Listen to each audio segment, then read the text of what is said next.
There we go. All right, perfect. So I will not tell you about myself again. Instead, I'll tell you about APSE, which is the Association for Persons Supporting Employment First. And it's a federal organization that I'll delve into in a minute. But New York State APSE is one of 42 state chapters that are part of a national organization. We, as a state chapter, are celebrating our 30th anniversary this year. We were formed in 1994. And so we do a variety of different activities at the state level, but primarily we hold an annual learning institute. Most recently in 2023, it was in Lake George. And this year we're going to do a virtual leadership series. And in 2025, we'll have another in-person event, and we'll continue to do so every spring. But I wanted to share a little bit about APSE. And so I'll go here and just talk a little bit about what APSE is, besides the Association for Persons Supporting Employment First. It's the only national organization focused exclusively on employment first to facilitate the full inclusion of people with disabilities. And so just to talk about our vision and mission. So this is our website, which is www.apse.org. And the vision really is all people with disabilities have competitive employment and an inclusive workforce. And the mission is to advance employment equity for people with disabilities. And so given that you guys are the Brooklyn Employment Council, hopefully this resonates with you and what you do in your everyday jobs. And something I've been passionate about is the belief that everyone can and should work and have the dignity of determining their career first, their career path. So there's a lot of talk around employment first and what it means.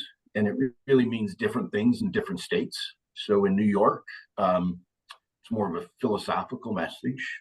The governor, previous to Kathy Hochul, established an Employment First Commission, and that commission's goal was to reduce poverty for people with disabilities by 5%, and subsequently increasing the employment rate for people with disabilities for 5%. So that's sort of our employment first philosophy. I think in the coming year, we're going to hear more about that. There's Kim Hill, who's the state's chief disability officer, and she's incredibly passionate about employment first. So I think how it's defined in New York, we'll see it change. But how it's defined nationally is it means that employment in general workforce should be first and preferred option for individuals with disabilities receiving assistance from publicly funded systems. And so a lot of us understand the challenges internally between DAHAP and supported employment and things like that. But that's what it sort of means. Simply put, is that employment first means real jobs for real wages. One of the things, by becoming a member of APSE, besides the statewide benefits that you get, we have a membership distribution list, and Julianne helps to manage our social media. I'll talk about what APSE means nationally, and I'll talk about what we mean statewide. So for whatever reason, it seems like the far left is, there we go. How many of your organizations have a 14C certificate? I'm curious.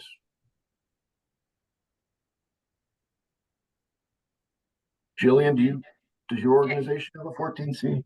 No, I don't think many downstate programs have the 14C because there was a big push down here in the downstate to get rid of those certificates and transition any type of workshop setting or site-based pre-voc into either community pre-voc or into businesses. Yep. And I think that's the statewide and national trend. At the moment, there's 16 states who prohibit the use of a 14C. There's another 20 states that are in the process of phasing out 14C. And so what National APSE does from a legislative standpoint is they work with organizations and the federal government in working to reallocate resources around 14C.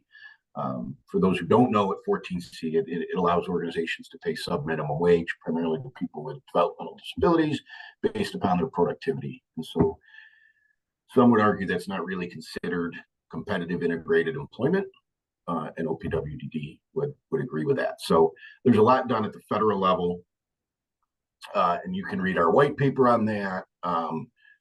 In addition, you can check out the status of state legislation as it relates to that. So you can click on state legislation page. So here are some of those states that I mentioned that passed legislation that eliminates sub-minimum wage for people with disabilities. New York State has an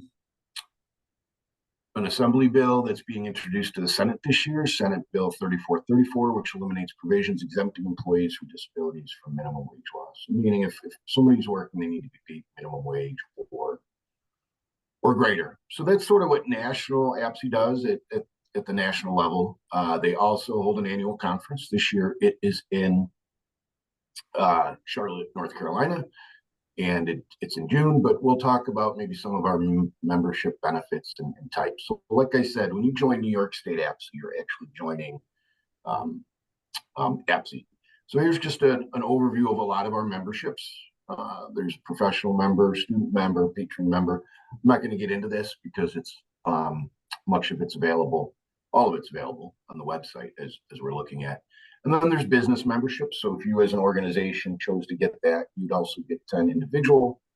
The silver business membership is the most popular. You get a free conference registration, access to the APSE domain webinar series, and so and then discounts on organizational transformation. So I wanted to touch upon the webinar series that we have. And so let me try and find the best. So there's webinars that are free to members. And I'll try and bring up, there's not a lot going on now because of the national conference, but they host 6 webinars a month. And so if we look, these are the ones scheduled in April. Conversation around developing highly customized opportunities, technology and employment first, community of practice. The CESP is the Certified Employment Specialist. A lot of states aren't as fortunate as New York, where we have Eleversity and CASE. A lot of states don't have that, and so they rely upon that CESP certification. PREETS, which is something we don't, just New York, it's done nationally. DAHAB to employment community practice, and then finally wrapping up April is the APSE policy coffee talk. So I'm going to stop sharing for a minute and go back because I know some new people joined, and I wanted to welcome that. And before I go too much more into what we do at the New York State level, are there questions, comments, curiosities that anyone has that I can help to answer? I have a quick question. I know you were showing like this is Carrie Ann, if you don't notice. You were showing the webinar, so we would have to go directly to that website, and then if we wanted to sign up, we just sign up from the link. Yep, if you're a member, you'll receive a calendar invite for each webinar, whether you choose to participate or not, so that you don't miss anything. But if you don't happen to get that email, yes, you can go right onto that website and access these free webinars. Okay.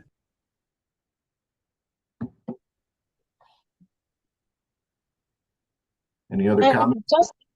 Just like a plug for like the webinars and the sessions that are hosted, like SUS is a member of APSE, and a lot of our job coaches and our program directors who are helping people transition into employment always find them interesting and helpful because they kind of answer the nuts and bolts of employment, kind of like basic entitlement kind of questions and like those kind of like great conversation kind of topics that go across the spectrum of people with different disabilities. It just doesn't focus on OPWDD. So if you learn the skill, you learn it and you could transfer it anywhere else pretty much because it's general kind of knowledge building. It's not very specific to one industry. Am I correct in that? That's how it always feels to me. Yeah, it's very transferable. You're absolutely right, China. A lot of what we do in our industry is transferable to other trades, if you will. So essentially, by joining New York State APSE, and this isn't an advertisement because obviously I hope you do, but you're getting the national benefit of those webinars and the national perspective of Employment First, as well as the legislative advocacy that's occurring. And in New York State, we're happy to say that we participate in a quarterly advisory group to APSE VR, and Salon Myers-Ruff leads that group. And so we represent New York State APSE on that. Some other members of that group is IAC, UCP, the ARC. So different membership organizations are represented on that group, as is New York State APSE, so we can help to answer questions, advocate in certain direction, and things like that. In addition, we do a monthly call with OPWDD, which is a provider call, and obviously that focuses around the IDDD services, but the emphasis there is around employment. We recently helped develop the new ADM that was released January 1st. We were part of that group, and we solicited feedback from our members and shared that with that group. And so a lot of the changes with that ADM were solicited from the provider audience. And then in addition, we do host a learning series, which we hope to do this summer, and then we're back to doing an annual conference. Jillian and Jahida, what did I miss? I'd hate to exclude anything specifically. No, I think you covered pretty much everything. I mean, New York State APSE is usually very involved. If you join APSE and you're interested in actually joining, just our membership, you have the ability to attend different conferences, different learning sessions, collaborate with different board members, really getting your perspective on policy, out there. So, it's always a good benefit to join and get out there and meet other colleagues and other people in the field, and not only in the DD world, but we have also members who have, APSE VR contracts that deal with, people who are homeless or veterans and people with mental health services as well. So it's just not focused on DD population. Yeah, I think that's a great point, Jillian. Yes.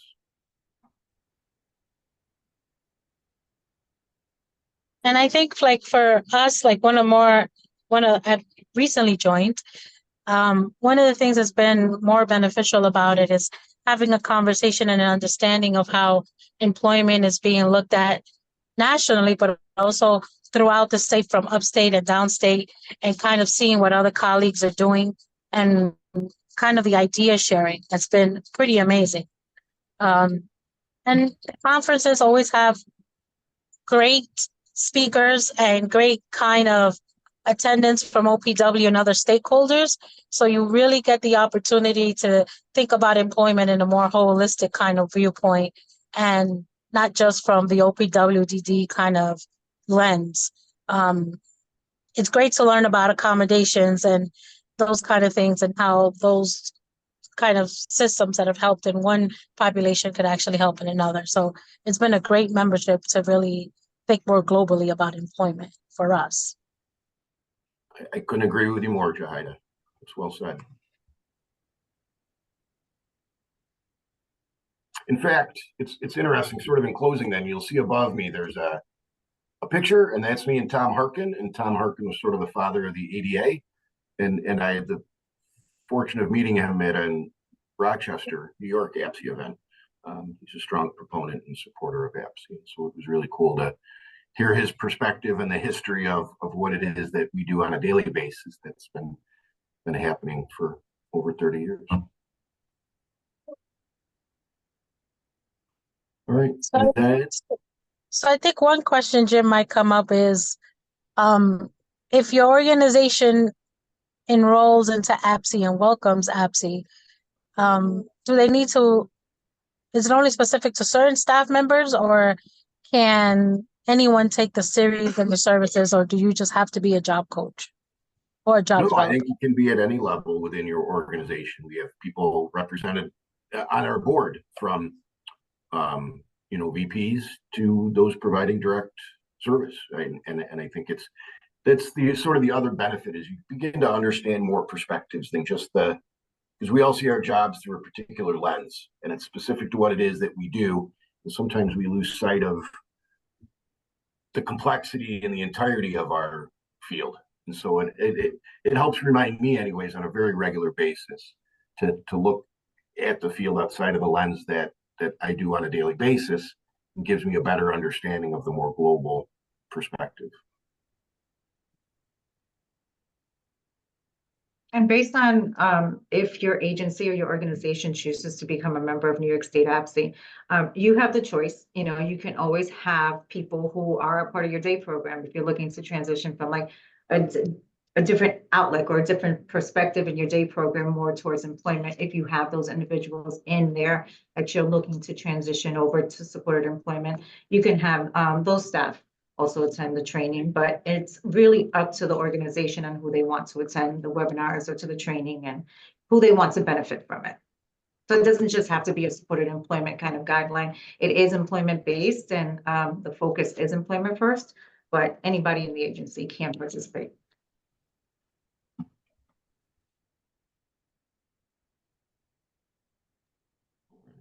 And then I guess another question just to help prompt the conversation.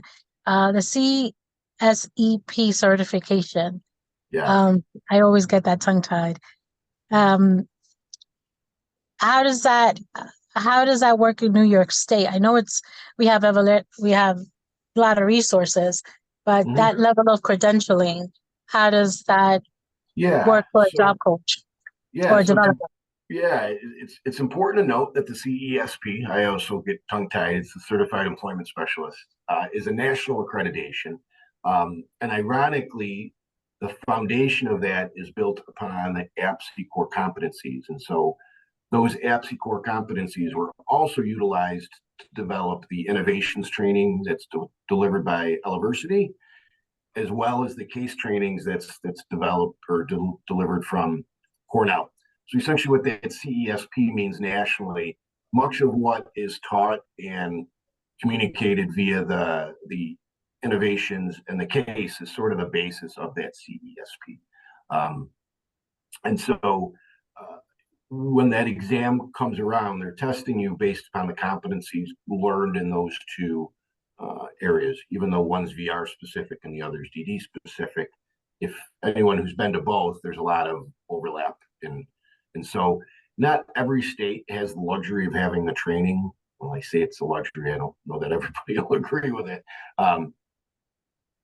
But the level of training we have in New York far outpaces and exceeds anything from any other state. So that CESP certification sort of provides a credential to staff, primarily DSPs, who deliver the employment supports. Jim, I think the key word for the training is free. Yeah. Free training. That's the key word where New York State is benefiting from as far as, from comparing to other states. Totally.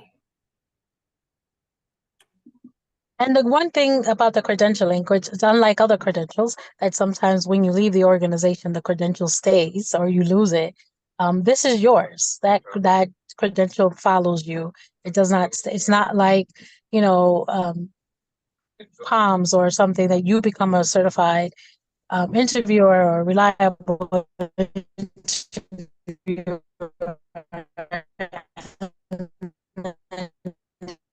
She must be going through a tunnel. She's off the bridge now. Yeah.